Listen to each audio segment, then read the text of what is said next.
Hi everybody. Today I thought I would once again go through a band's discography. One of my all-time favorite American bands. And I've been a fan since, I guess it would be the very early 70s, even though their first album came out in 1969. I'm talking about a Grand Funk Railroad. So these are the remastered CDs that came out about 20 years ago. And overall, Grand Funk Railroad didn't have the greatest production on their albums, but still, they sound pretty good, at least to my ears. So this is their debut, with Mel Shocker on bass, Mark Farner on lead vocals and guitar, and Don Brewer on drums and sometimes vocals too.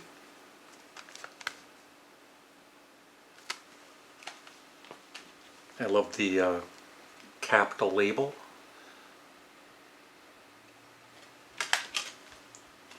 And then each one of them, as usual, contains a very nice booklet with the story on each album.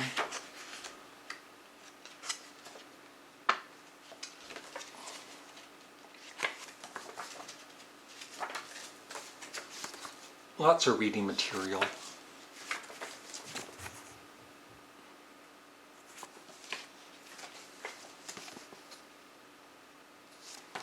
And it's, you know, on my main channel, I've done a few videos through the years about the Rock and Roll Hall of Fame, and Grand Funk was so big in the 70s.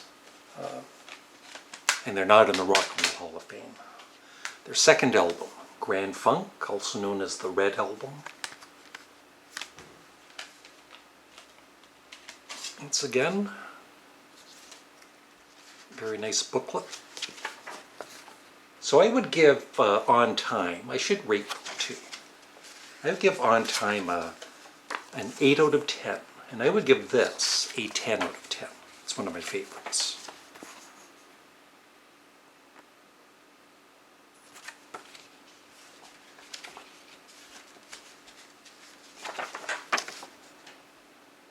And that was famously a billboard in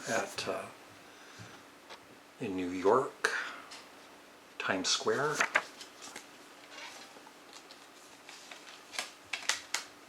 Then Closer to Home, their third album.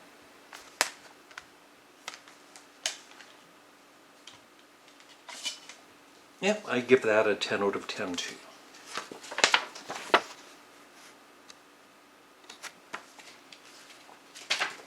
Some write-ups on them. There they are, playing at Madison Square Gardens.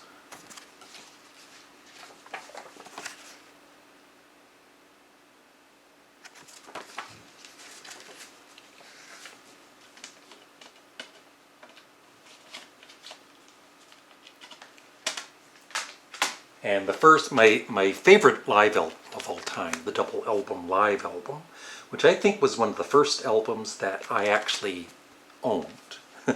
Sometimes it was just my brother's vinyl records I was playing.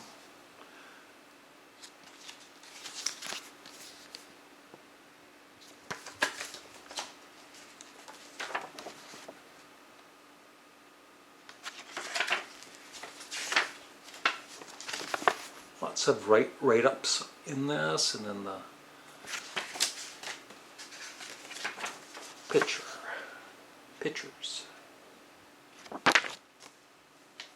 10 out of 10. Next up, Survival. Came out in 1971. And I guess when it came out I liked it, but I think I was disappointed. It wasn't as heavy as the earlier albums. But now, it is my all-time favorite Grand Funk album.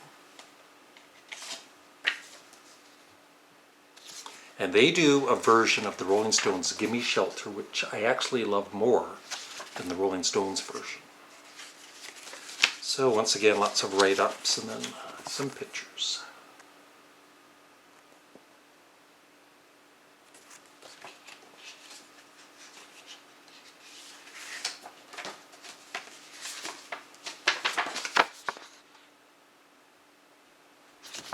Yep, 10 out of 10. And then E Pluribus Funk. And this originally on the vinyl, it came like a coin, a round coin, which is pretty cool. And once again, I like this, maybe more than Survival, but it wasn't a favorite back then. And now I rate it very highly. I would give it at least a 9 out of 10.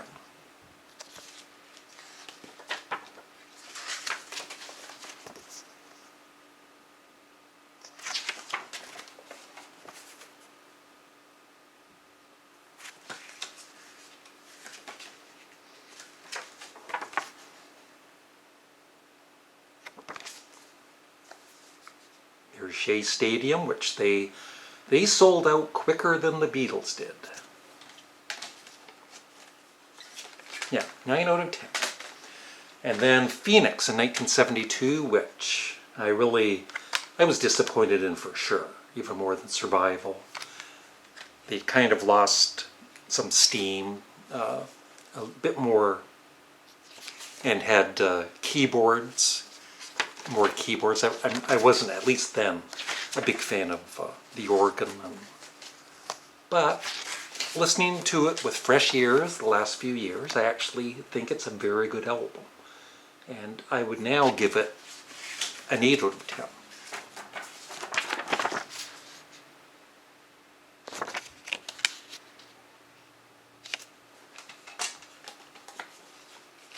And then their big comeback, produced by Todd Rundgren. We're an American band.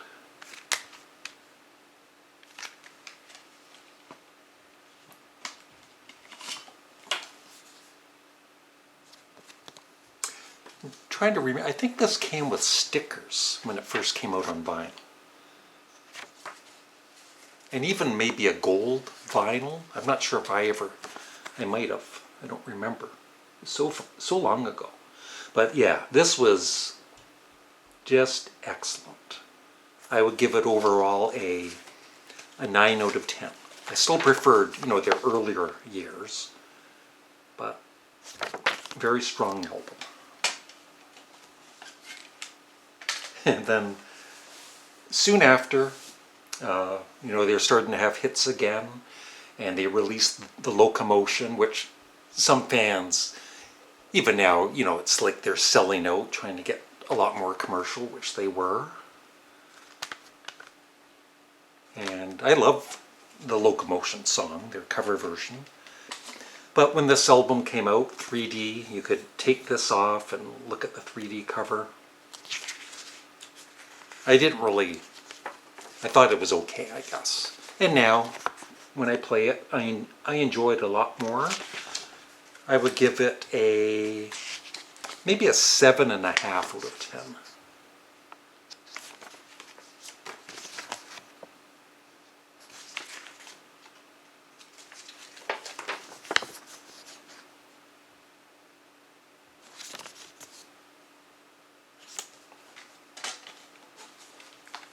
And then by then I was done with them, because this vinyl record came out, saw that in the record store, and I just thought it was such a stupid cover.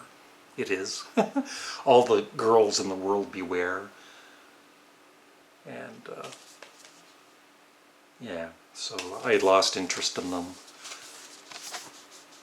So I bought this and a couple others when I was ranking all of the albums on my main channel a few years back.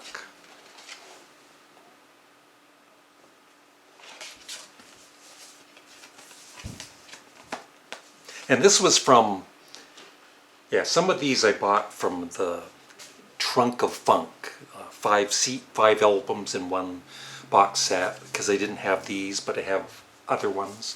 So these didn't contain the booklets or anything. And I gave the other CDs that I already had to someone else. Yeah, so this one, even for the ranking, I bought it. Really don't care for it too much. A couple of good songs. I would give it a 6 out of 10. Great live album. Caught in the Act. Not as good as the live album, but still lots of energy, and some of the more commercial songs like the LOCO-MOTION are on this, but they do a great job. I would give it a 8 out of 10.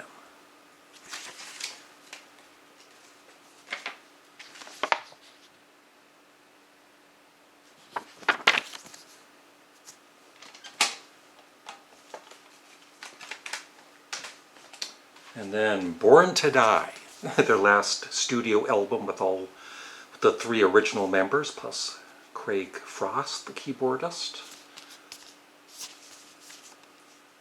Another kind of stupid cover. And once again, it's alright. I'll give it the same 7 out of 10, or 6 out of 10. Yeah. I don't play them. And then finally, their final album with the original members, all 3 original members and Greg Frost. Good singing, good playing, produced by one of my all-time favorite artists, Frank Zappa. And there's a lot of people that say this was a pretty good, final album for them. But it was still a bit too commercial for me, and has writing in this. And yeah, they're there with Frank. So I still didn't care for it too much. I give it a 6 out of 10. But they loved working with Frank Zappa, and